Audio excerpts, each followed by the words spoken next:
J'ai le plaisir de m'entretenir maintenant avec Rodolphe Husny. Il va être avec nous tous les mardis, tous les jeudis. Très heureuse de le retrouver. On va parler politique, on va parler relations internationales. Évidemment, ça bouge tellement dans le monde en ce moment.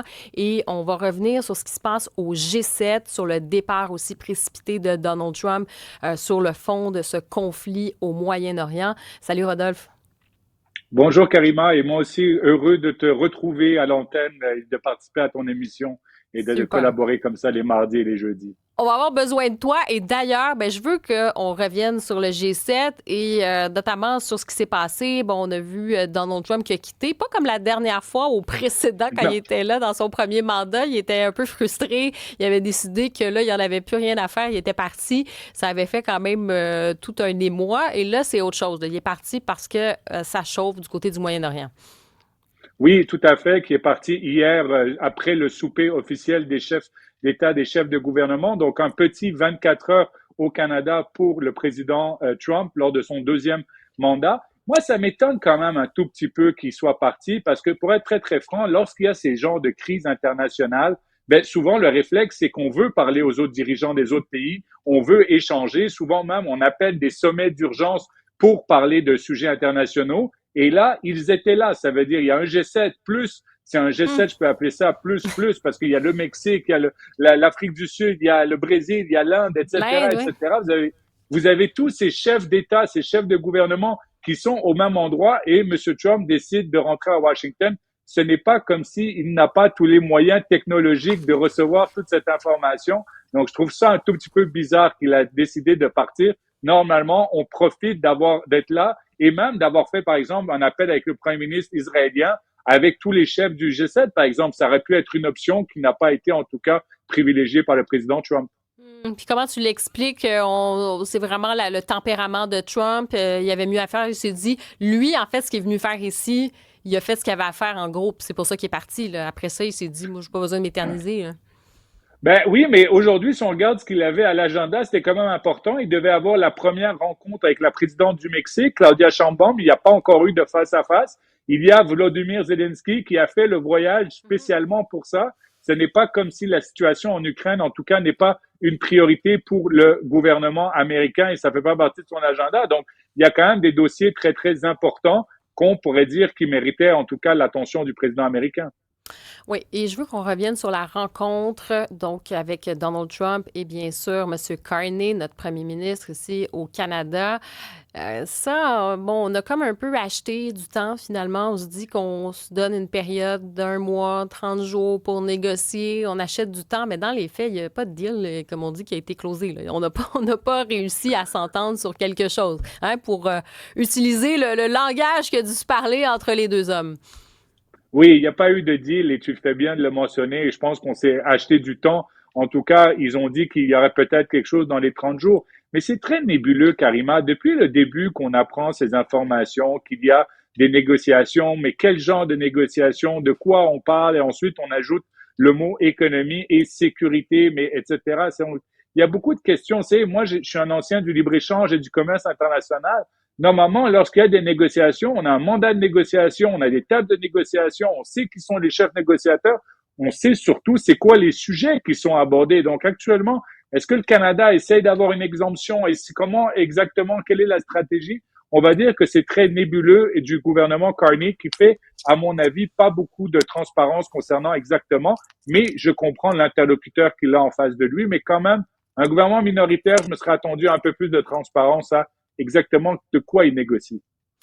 Oui, mais et en plus, sur cette histoire du 51e État, on est encore là-dedans. C'est-à-dire qu'il n'en a pas trop parlé quand il était ici, mais finalement, quand il a quitté et que finalement la question a été posée, ben lui, il est encore dans cette idée de 51e État, d'annexion un peu économique. D'ailleurs, le dôme d'or, parce que tout est gold, tout est doré avec Donald Trump. Le fameux dôme d'or, ben ça coûte, c'est plus 60 milliards, c'est rendu un peu plus que 70 milliards et peut-être que demain, ça va être combien, 80 milliards, on ne sait plus. Donc, il y a encore ça qui plane, il est encore en train d'un peu de se moquer. Il le dit pas comme ça, il dit non, ça va être s'ils le veulent, mais s'ils le veulent pas, il y a peut-être, ça va leur coûter cher aux Canadiens. En fait, c'est un peu ce que Donald Trump nous dit. Oui, ben écoutez, c'est depuis le début qu'il souffle le chaud et le froid. Si c'est pas la frontière, c'est le fentanyl. Si c'est pas le fentanyl, c'est le fameux dôme d'or, etc. Il redit encore une fois que c'est Monsieur Tarif et qu'il pense que les tarifs est une politique économique qui fait du sens. Mais oui, je pense qu'il s'est gardé une petite gêne. La commentaire sur le 51e État, il l'a fait en tout cas dans l'avion américain. Mais c'était quand même mieux que la dernière fois Oui. avec Justin Trudeau. Faut se souvenir qu'il y avait quand même un des conseillers de Monsieur Trump qui avait dit après la visite qu'il y avait une place en enfer pour Justin Trudeau. Je pense que là, M. Carney s'en est un peu mieux sorti. Oui, puis quand il dit ah, s'ils le veulent, donc déjà, il y a comme un petit bout de phrase qui n'existait pas vraiment avant. Donc, il y a ça.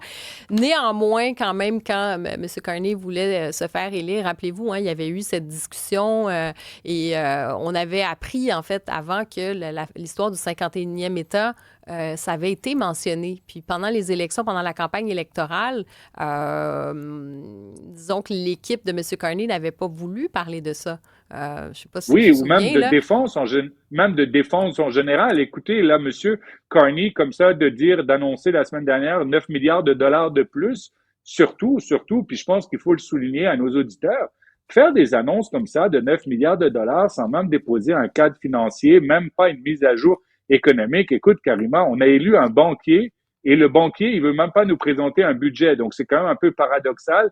Puis ensuite, de faire des annonces militaires. Moi, je suis à 100% pour les annonces militaires. C'est une promesse qui était même dans la plateforme conservatrice, mais de le faire comme ça et pas en discuter avant et surtout sans cadre financier, je trouve ça quand même très paradoxal. Mhm. Et sinon, qu'est-ce qu'on surveille côté politique fédérale, Rodolphe? Ben écoutez, plusieurs petites nouvelles qui sont sorties durant ces dernières 24 heures. Premièrement, on va savoir, Monsieur Poliev aura un vote de confiance. On a su en tout cas la date, ce sera au mois de janvier en Alberta. Il faut savoir que tous les chefs qui ne sont pas élus doivent ensuite avoir pas élus, mais je parle qui ne gagnent pas l'élection, doivent faire face à un vote de confiance des membres. Monsieur Poliev fera face aux membres, en tout cas au mois de janvier. Et on vient d'apprendre aujourd'hui que le député qui va céder son siège à Pierre Poilievre en Alberta vient officiellement de démissionner aujourd'hui. Donc, on peut s'attendre à une élection très rapidement. Est-ce que M. Poilievre, en tout cas, devienne député vers peut-être fin juillet, début août, mais en tout cas pour le retour du Parlement au mois de septembre. Et dernière chose aussi, le fameux baillon qui a été voté hier. Surprise, surprise, les conservateurs ont voté avec les libéraux pour un baillon pour que peut-être faciliter un projet de pipeline dans le futur et en tout cas faire tomber les barrières interprovinciales. Donc c'est quand même intéressant. On a un premier ministre qui s'est fait élire sous la bannière libérale, mais disons qu'il gouverne très conservateur. La preuve, même les conservateurs supportent son agenda. Oui, puis après, on va devoir surveiller les intérêts du Québec là-dedans. Est-ce que le beau projet de dire oui, oui, c'est une économie, hein, ça a été le slogan beaucoup de M. Carney au cours des dernières semaines, de dire une économie canadienne, pas 13.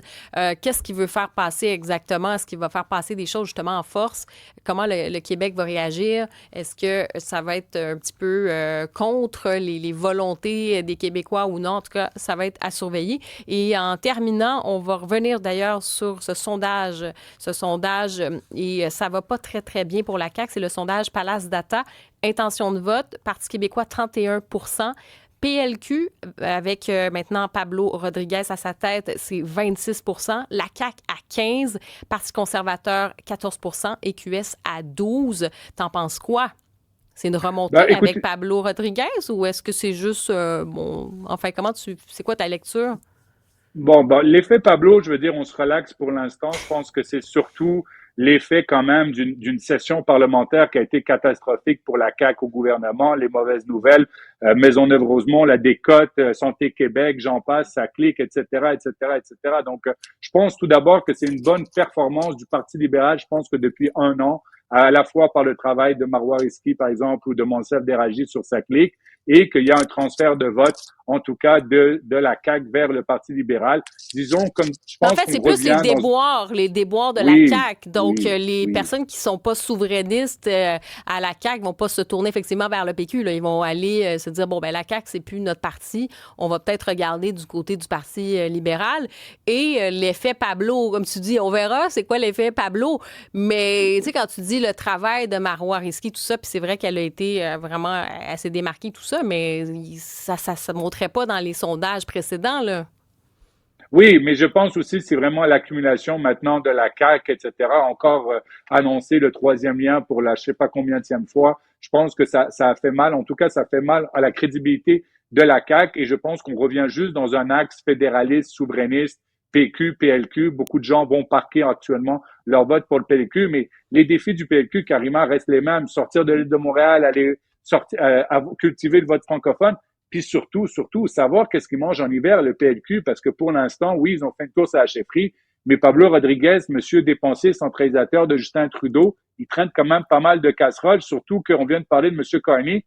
Monsieur Carney, il fait tout pour essayer de se distancer de Justin Trudeau et de ne pas gouverner comme Justin Trudeau. Donc, la marque libérale, provinciale, fédérale, monsieur Carney d'un côté, monsieur Rodriguez, on va voir comment il va jouer ses cartes.